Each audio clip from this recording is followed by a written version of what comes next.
Hello दोस्तों, नमस्कार। स्वागत है आप सबका अपने यूट्यूब चैनल स्टडी कैफ़े पे। तो चलिए दोस्तों, शुरू करते हैं। आज का जो सेशन है करंट अफेयर आप लोगों के सामने लेके हाजिर हुआ हूँ। तो चलिए बिना देरी किए शुरू करते हैं। देखते हैं पहला topic, PM Modi and his Australian counterpart Scott Morrison to hold second India virtual summit today. India Australia का ये दूसरा वर्चुअल समिट है, जिसमें जो पहला वर्चुअल समिट हुआ था दोस्तों, बता दूं कि वो 2020 में 4 जून को आयोजित किया गया था, जिसमें एक व्यापक साझेदारी रणनीतिक साझेदारी की तरफ बढ़ा दिया गया था। समिट के दौरान दोनों नेता ने कॉम्प्रहेंसिव स्ट्रेटेजिक पार्टनरशिप के तहत विभिन्न पहलों पर प्रगति की जायजा लिए थे, जिन्होंने बात हुई थी। और अभी का जो मंडे को जो वर्चुअल समिट हुआ है, उसमें ऑस्ट्रेलिया ने दोस्तों बोला है कि 1500 करोड़ रुपए इंडिया में निवेश करेगी। और ऑस्ट्रेलिया और इंडिया ने जो डिस्कशन चल रहा था, तो उसमें रशिया का अग्रेशन के बारे में भी बात हुआ, उसके बारे में डिस्कशन हुआ कि यूक्रेन जो अनलॉफुल अग्रेशन है रशिया का यूक्रेन के खिलाफ, उसके बारे में बात हुई। और जो चाइना जो एक थ्रेट की तरह उभर रहा है, इंडिया और ऑस्ट्रेलिया दोनों के लिए एक थ्रेट बन के निकल रहा है, तो उसके बारे में भी डिस्कशन हुआ। क्वाड के बारे में जो there is a good collaboration going on between us in Quad, जो क्वेड में ये 4 देश हैं, उनका भी जिक्र हुआ है यहाँ पे। तो दोस्तों, इन सब को ध्यान रखते हुए काफ़ी एक अच्छा समिट हुआ है।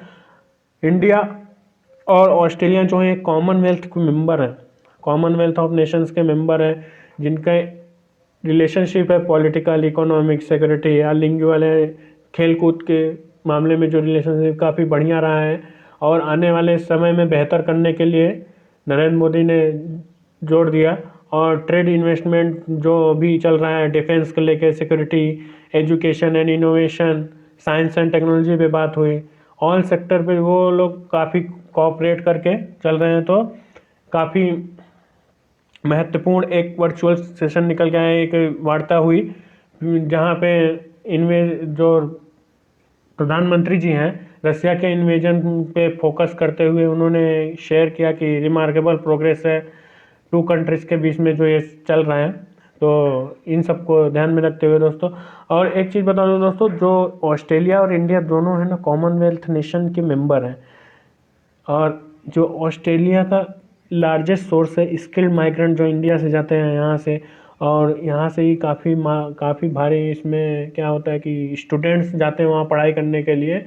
तो काफ़ी अच्छा संबंध है दोनों के बीच में। तो चलिए देखते हैं दोस्तों ने, जैसे ऑस्ट्रेलिया का करेंसी दोस्तों है ऑस्ट्रेलियन डॉलर, कैपिटल कैनबेरा है, prime minister Scott Morrison. Australia और इंडिया के बीच में जो एक्सरसाइज होता है, ऑस इंडेक्स करके एक्सरसाइज, नेवल एक्सरसाइज है। और मालाबा एक्सरसाइज होता है, जिसमें इंडिया, यूएस, जापान और ऑस्ट्रेलिया भाग होते हैं इसके। तो चलिए नेक्स्ट टॉपिक पे चलते हैं। Startup get up to 10 year for converting डेब्ट इन्वेस्टमेंट इनटू इक्विटी। दोस्तों, स्टार्टअप, जैसे किसी ने स्टार्टअप चालू किया, तो उसमें क्या होता है दोस्तों, एक तो अगर कहीं से किसी को पैसा लेना है, डेब्ट क्या होता है, अगर किसी ने लोन लिया, तो क्या होता, पहले क्या होता था कि कोई अगर इन्वेस्ट कर रहा है, या तो शेयर लेगा या तो लोन प्रोवाइड करेगा किसी स्टार्टअप को। सपोज मैंने एक स्टार्टअप चालू किया, तो मेरे पास पैसे नहीं है, या तो मैं बैंक को अप्रोच करूंगा लोन लेने के लिए, किसी से भी लोन लिया। और सेकंड पार्ट क्या हुआ कि अगर मैंने किसी से पैसे उठाए, मैंने अपने कंपनी का क्या किया, कुछ परसेंट इक्विटी बेच दी, कुछ परसेंट अपने का कंपनी का हिस्सा मैंने बेच दिया, उसके बेसिस पे पैसे उठाए। लेकिन कहीं कहीं पे क्या होता है कि वो डेब्ट उठाते, मतलब लोन लेते हैं। तो लोन अगर 5 साल तक क्या होता था, 5 साल अगर लोन नहीं चुका पाए, तो आपको कुछ हिस्सेदारी कंपनी में जिससे लोन लिया उसको देना पड़ता था। तो वो क्या होता था कि 5 साल तक का ये टाइम होता था। अगर 5 साल में आपने लोन नहीं लौटा पाए या कुछ रीजन है, तो आपको उसको कंपनी का इक्विटी यानी शेयर आपको XYZ पर्सन को देना पड़ेगा। तो वो कितना टाइम तक था, 5 साल तक था। 5 साल तक आप उसको रिटर्न कर दिए तो ठीक है, नहीं तो आपको कंपनी में उसको हिस्सेदारी देनी पड़ेगी। तो अभी गवर्नमेंट ने क्या कह दिया, government has extended the timeline up to 10 year for startup. तो जो अभी गवर्नमेंट जो है क्या कर रहे हैं, उसको 5 साल से 10 साल कर दिया। तो अगर आप किसी से लोन लिए हैं तो अभी 5 साल में नहीं, अगर 10 साल में आप उसको नहीं चुका पाते हैं तो वो जो डेप्ट है वो क्या होगा, कंपनी इक्विटी शेयर में बदल जाएगा, मतलब आप कंपनी की हिस्सेदारी में लिया। इस निर्णय से क्या हुआ कि कोविड-19 जो महामारी के प्रभाव से निपटने के लिए भवन निर्माण कराने के उद्यमियों को राहत मिलने की संभावना है। मतलब अभी क्या हुआ, कोविड-19 की वजह से क्या होता था कि कई सारी कंपनीज बंद हो गई हैं, किसी का धंधा एकदम चौपट हो गया है, तो क्या है कि पैसे नहीं उठा पाते। तो इसमें क्या, कोविड महामारी में जब नहीं लौटा पा रहे तो इसलिए गवर्नमेंट ने इनको राहत देने के कार्य किया है। तो पहले क्या था, 5 वर्ष के लिए अनुमति दी गई थी, तो अभी उसको क्या किया, एक तरह से 10 साल बढ़ा दिया गया है। तो चलिए दोस्तों नेक्स्ट पे चलते हैं। Victor Axelsen defeat Lakshya Sen to win 2020 all England badminton open. जो ऑल इंग्लैंड बैडमिंटन ओपन था, वो विक्टर एलेक्सेन ने लक्ष्य सेन जो इंडिया से बिलोंग करते हैं उनको हरा के फाइनल खिताब जीता है, अपने नाम किया है। वो डेनमार्क के हैं, जो विक्टर एक्सेलसेन जो है वो डेनमार्क से बिलोंग करते हैं। उन्होंने सभी इंग्लैंड ओपन बैडमिंटन विश्व चैंपियनशिप पुरुष एकल का खिताब जीता 2022 का। फाइनल में उन्होंने किसको हराया दोस्तों, लक्ष्य सेन को हरा के अपना ये विजेता घोषित हुए हैं। और ओमेन सिंगल की बात करें, जो टाइटल जीता है उन्होंने यामागुची एकाने जो जापान से हैं। मेंस डबल्स टाइटल मत्सुयामा नामियन और सिदा चिहारू जापान से ये भी हैं। मिक्स डबल टाइटल किसने जीता, यूता वाटनाबे अरिसा हिगाशिनो जापान से हैं, ये दोनों ने अपने नाम खिताब किया है। नेक्स्ट पे, Neeraj Chopra Mirabai Chanu win big at sport star aces award 2022। जो ये अवार्ड था, स्पोर्ट एस अवार्ड था, जो हमारे नीरज चोपड़ा जो गोल्ड मेडलिस्ट है ओलंपिक में, टोक्यो ओलंपिक में गोल्ड मेडल जीता था, मीराबाई चानू जिन्होंने सिल्वर मेडल जीता था, तो वो sport of the year male का खिताब नीरज चोपड़ा को दिया गया है। और sports star of the year female का अवार्ड जो है वो मीराबाई चानू को दिया गया है। और यहीं पे लवलीना बोरगोहेन जो sports of the year, sports women of the year का अवार्ड जो है ऑफ द ईयर वो फीमेल लवलीना बोरगोहेन को दिया गया है। जो टोक्यो ओलंपिक में शॉर्ट विजेता वो नीरज चोपड़ा और रजत पदक विजेता वीना चानू थे, वही हिंदी में दिया है।